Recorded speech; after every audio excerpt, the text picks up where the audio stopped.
Sələfi mənhəcində 12 imam əqidəsi varmı? Varsa da 12-ci imam Mehdi Zamandır. Sələfin əqidəsində 12 imam yox, 12 xəlifə var. Bu da əqidə deyil. Yəni sələfin əqidəsində demək düzgün deyil. Çünki bu əqidə əsaslarından deyil axı.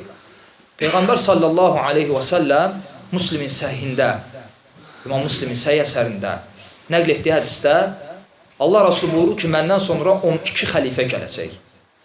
12 əmir və onların xilafətində, əmirliklərində, onların zamanında İslam əziz olacaq. Yəni İslam güclü olacaq və müsəlmanlar bir olacaq. Bu mənada hədislər gəlib. Biz buna etiqad edirik və deyirik ki, bəli, və bəzi alimlər deyirlər ki, bu 12 xəlifə gəlib. Bunlar sırasıyla Əbu Bakır, Umar, Osman, Ali, Həsən, Muaviyyə və ta ki, bu neçə elədir? 6 xəlifə. Və sonra da 6 Əməvi xəlifəsini qeyd ediblər ki, doğrudan da bu 12 xəlifədən sonra demək olar ki, xilafətdə parçalanma gedir. Həqiqətən də belədir. Və sonra Əməvi xilafəti dağılır və Abbasilər və Abbasilərdə də vəziyyət Əməvilərkindən Allah betər olur. Yəni, insanların sözü yalnız bu 12 xəlifənin dövründə cəm olub. Və bəzi alimlər isə deyiblər ki, çünki bu ictihadi məsələdir. Bu əqidə məsələsi deyil.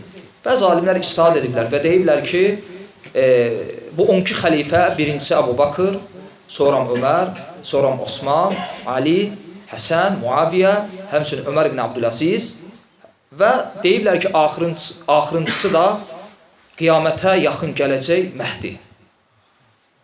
Və desən ki, bəs arada 4-5 xəlifə qaldı. Bəs onlar deyiblər ki, gələcəklər. Gələcəklər. Necə ki, yalancı peyğəmbərlər barəsində olan hədis. Peyğəmbər sallallahu aleyhi və səlləm deyir ki, məndən sonra 40 yalancı peyğəmbər gələcək. 40 rəqəm qoydu. Və onlardan axırıncısı hansıdır? Dəccal. Çünki o ən birinci özünü peyğəmbər kimi göstərəcək və sonra deyəcək ki, mən ilaham. Rəbli iddia edəcək. Və ən axırıncısı Dəccaldır. Və məsələn, İslam tarixinə baxsaq, yəni bizə vacibdirmi 40 yalancı peyğəmbərin adını bilək və ya əzbərləyək və ya deyək ki, bu əqidə əsaslarındandır. Yox. Əvvəlindən bir 4-5 dənə yalancı peyğəmbəri bilirik. Əbu Bakrın, Ömərin zamanında çıxmışdı və ortadan da tarixdə bəzilərini bilirik və sonuncusunu da bilirik. Biri sual versə ki, bəs ortada olanlar biz deyirik ki, doğrusunu Allah bilir. Ya ola bilsin gəliblər, ya da ola bilsin Dəccalacan vaxt varsa gələcəklər. Aydındır. Amma qaldı ki, imam, hansı ki, rafislərin etiqad etdiyi kimi 12 imam, o əqidədən Allaha sığınırıq. Aydındır. Necə ki, xristiyanların İsa əqidəsi, o əqidədən Allaha sığınırıq.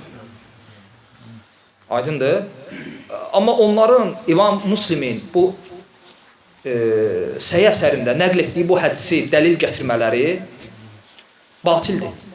Çünki onlar deyirlər ki, bu hədis sizin kitablarda da var. 12 xəlifə hədisi. Bu hədis onların leyhinə yox, əleyhlərinədir. Çünki Allah Rasulü o hədisdə xilafətdən danışır. Deyir ki, onların xilafətində İslam əziz olacaq. Aydındır, bu hədis onların əleyhinədir. Çünki biz bilirik, Əli ibn Əbu Talib və Həsəndən başqa xəlifə olmadı.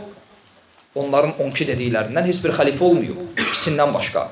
Həmçinin hədisdə gəlir ki, o 12 xəlifənin xilafətində İslam əziz olacaq. Məgər rafislər iddia edir ki, Hüseynin yəni, dövründə İslam əziz olub, onlar dedilər, İslam zəllidir. Çünki xilafətdə kim idi? Yezid. Aydındır. Onların ilişdiyi nöqtə 12 rəqəmidir. Vəssalam. Və həmin Müslimdə səhih hədisdə gəlib ki, mənim ümmətimdən 12 münafiq olacaq. Və sabahda bir nasibi, Əhl-i-Beyt düşməni çıxar və bu hədisi dəlil gətirər ki, sizin etiqad etdiyiniz bu 12 imam Allah Rasulunun dediyi ümmətimdən 12 münafiq çıxacaq hədisindəkilərdir. Yəni rəqəmə görə. Təbii ki, bu da batildir, o da batildir. Vəssalam.